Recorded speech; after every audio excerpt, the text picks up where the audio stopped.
Yes, Loudwire viewers, you've made it quite clear to us over the last few years that a lot of you can't stand Kiss. That's putting it lightly. Listen, in some ways we get it. For the generation that has grown up with the internet, the appeal of the hottest band in the world isn't what it used to be. The development and arrival of Kiss can feel like a you just had to be there kind of moment, while everyone else revels in nostalgia. Sure, Kiss put on one hell of a show, but these massive stage productions are almost standard today, and you don't have to go see Kiss to see a spectacular show with tons of fire and explosions. But whether you hate them or not, and trust me, we'll get into some of the reasons why you hate them, metal never would have taken flight the way it did without them. We're not here to convince you to like Kiss, but some of the vitriol we've seen you direct toward the band shows us that what you really need is a reason to respect the band. Are you talking to me? Yeah, we're talking to you. Thanks, Phil. How you like that?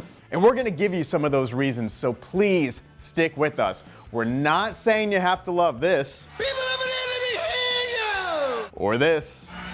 Who's this from? I don't know, but I can smell her in the front. Or this. Siri, what do you call me? You're my Lord and Redeemer. Or this. Hi, I'm Gene Simmons and you're not. Actually, pretty happy to be me. Sorry, Gene. Okay. But we know you love this. Gotcha! In a lot of ways, Ghosts were the Kiss of the 2010s and are just one of many generational acts who took their cues from the Painted Foursome. So that means somewhere in your subconscious, you appreciate Kiss. You won't admit it though, even though you profess your love for other 70s rock legends such as Aerosmith, Led Zeppelin, Queen, and AC/DC. They get all their dues, but we see the comments. You can't help but shit on Kiss. And we're gonna change that today. Now, before we go deeper into this, we've got to issue a warning. Now, if anybody didn't come here tonight to have a good time, please get the out! Still here? Perfect. Okay, let's wipe the slate clean, forget everything you know, and let's put ourselves in the early 70s. Were there big concert productions before Kiss? Not a whole lot, but the idea was getting there. If anything, it was more the merging of theater and music around that time, but it was still about the performance aspect rather than the flashy production. There was Arthur Brown, whose live act changed the life of a school-age Bruce Dickinson, and one shock rocker in particular who really set everything in motion in regard to the full-blown rock stage show. Yes, Alice Cooper, they have openly talked about how they were influenced and got a lot of their ideas from the Alice Cooper show. It is really maybe one of the essential aspects of the 70s, to know what Kiss was about. Metal is not only about sound, but also about presentation, and we have to talk about Kiss then for sure. They invented a whole lot of stage scenarios. Of course, Alice Cooper might have been a little earlier. There's guillotines, straitjackets, and so many other props in Alice Cooper's live show, which certainly created the mentality of presenting something much larger than the music itself. Alice Cooper was dark, morbid, and intimidating, and the band's aim during this time was to reflect the grim underlying aspects of society and humanity many felt uncomfortable addressing on their own. The same could be said for Pink Floyd, who, upon releasing The Wall, put on an elaborate stage show that left the audience with plenty to mull over once the show had finished. The best show I've ever seen in my life was Roger Waters doing The Wall. It was an unbelievable, moving experience based in a lot of very dark reality. Kiss is the opposite of that. They have the amazing show, but it's an escape. Metal music in general is a fantastical way to deal with things usually. Also when you're comment on reality, it's usually presented in a very supernatural or super exaggerated way. That's a big part of the expression of metal, There's lots of brimstone and fire and big wings being spread and buildings being crushed and thunder in the sky, all these things, it's big and it's superhuman. They were like superheroes when I was like 7 or 8 years old. I was like signing my name on the Kiss Army line. Now back to Alice Cooper for a moment here. Let's not forget about the face paint either. Alice Cooper only used a bit of black around his eyes with some spider leg looking lines, but it encouraged Kiss to present themselves as something more than just guys named Paul, Gene, Ace, and Peter. The designated characters provided the band with a young, growing fan base who already loved comic books, and now it's something even more substantial. superheroes who were living and walked the earth. They look like demons, and kids love it, so they want to look like demons. And Ace, the space guy, and Peter Criss the cat, and whatever Paul Stanley was. The Star Child! Come on, John! So the inspiration to orchestrate an image was there. But rock and metal isn't about copying what came before you.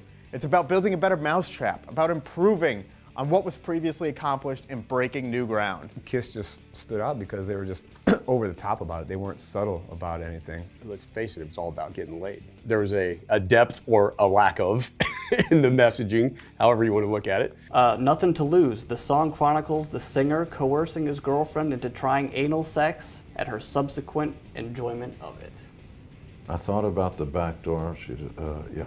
Before I had a baby, I tried every way. She didn't want to do it, but she did anyway. Thought about the back door. I wrote the song, can't remember the lyrics. She didn't want to do it, but she did anyway. I said, baby, please don't refuse. You got nothing to lose. You got nothing to lose. Yes, it is in fact that. And the inspiration came from a song I heard when I was a kid called Backdoor Man, which was an old blues song. And I didn't know what Backdoor Man was, and then I found out. Yikes. Athanar, can you get us back on track here, please? They wanted fire, they had it. They wanted explosions, they had it. Fire? Check. Explosions? Check. Lasers? Not so fast. Paul was going to have a laser coming out of his eye. I was going to have the laser coming out of my guitar and blow things up in the light truss. And all of a sudden, all these regulations came down really heavy on using lasers live. So they had routed out a channel through my guitar neck for the fiber optic, for the laser.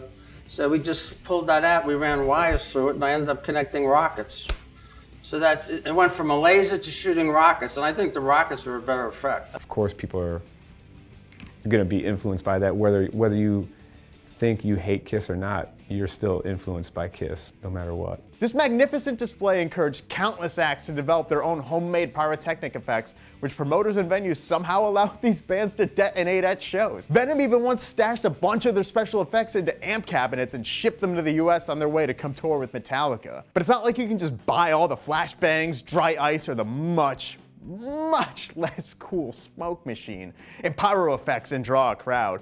The performance has to be on the level of the special effects, otherwise the band just looks like crap. We've all seen groups rely on special effects to drive the show, and it just makes it more obvious how poor the band is performing. Not everyone could just be Deep Purple, who would noodle around on their instruments and unceremoniously start up a show and keep the audience captivated despite their leisurely appearance. I watched the old YouTube videos, and dude, those guys were going in hard, man, in the 70s. I mean, the way they performed, just headbanging like maniacs, jumping around in those heels, like the costumes, that nobody was doing that. I always watched Kiss videos of the 70s stuff, of course. I think it was the Winterland video from 74, 75, the black and white one. Gene, you can't, it's so perfect because even though it's black and white, you can still see it's so vivid of just when he's spitting the blood. It doesn't matter that it's not red, it's black, so it looks even better. As a kid in the 70s, it seems almost impossible to have not been blown away by these strange characters and makeup, 7-inch platform boots, and the silver and black uniforms that felt otherworldly. For me, Kiss is the whole reason that I do this. I've been a fan for 45 years. I'm 51 years old. My older sister and I listened to Kiss. She was the one that got the first few records. I was the first one to buy Kiss Alive the day that it came out in September of 1975. At 7 years old, with my own money. It was a big deal. I became aware of Kiss when I was 10 or 11, and I saw them in a TV show in Germany. But I have to admit, it was not my pair of shoes. Like I said, almost impossible. But it wasn't just the youth taking cues from this literally and figuratively explosive band that was doing something never before seen in live entertainment. It set in motion a complete revamping of the rock and metal stage show, something that wasn't lost as 70s icons transitioned into the next decade and new stars rose to prominence. But when you're an arena band, I think you you owe it to the audience to put on the biggest and best show that you possibly can. I guess when like heavy metal started to get popular, I remember watching an MTV thing with Judas Priest. I think it was a concert from Nashville on a Screaming for Vengeance tour, and the freaking back line looked like a Marshall amplifier commercial. I saw Dio early on. I saw him on the Holy Diver tour, and there wasn't much production then. But I saw him, you know, in the next 3 years. I saw him 2 more times at UNO Lakefront Arena in New Orleans, and it was a much, much bigger production. The light show was incredible. You know, you just started seeing the bands either have some type of huge stage set, you know, like Ozzy or something would have the steps going up, you know, by the drum riser, and there's all kind of, you know, wrought iron gates and all kind of different shit, whatever it might have been. You just started seeing either bands having like 100 cabinets up there, huge light show, incorporating a lot of pyro, or they would have a really cool stage set. Now you have, you know, what I would call really modern bands with huge shows like Slipknot, for instance. Slipknot are just one of them, and this thing extends far beyond rock and metal now. Country concerts are positively out of control. Rap shows are ripping off 9 Inch Nails. We really have reached a point now where any band with money can do a Kiss show. And there's loads of bands out there doing Kiss shows. I've seen enough bands where I go, gee, that's familiar. And that's okay. You can never be Kiss though.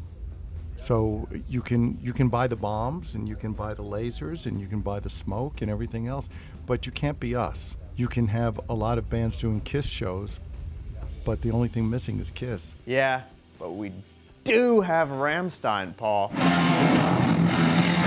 Ghost, Slipknot, Rammstein. I know how to hit you where it hurts the most. We haven't even touched our merchandise bit yet. The only reason you could buy beanies and lighters and rings and beach towels and herb grinders, Dying Fetus have a fucking knife, pint glasses, shot glasses, sunglasses, sneakers, socks, backpacks, ties, even dildos and vibrators. All Kiss. Sorry, kids. Kiss are important to metal.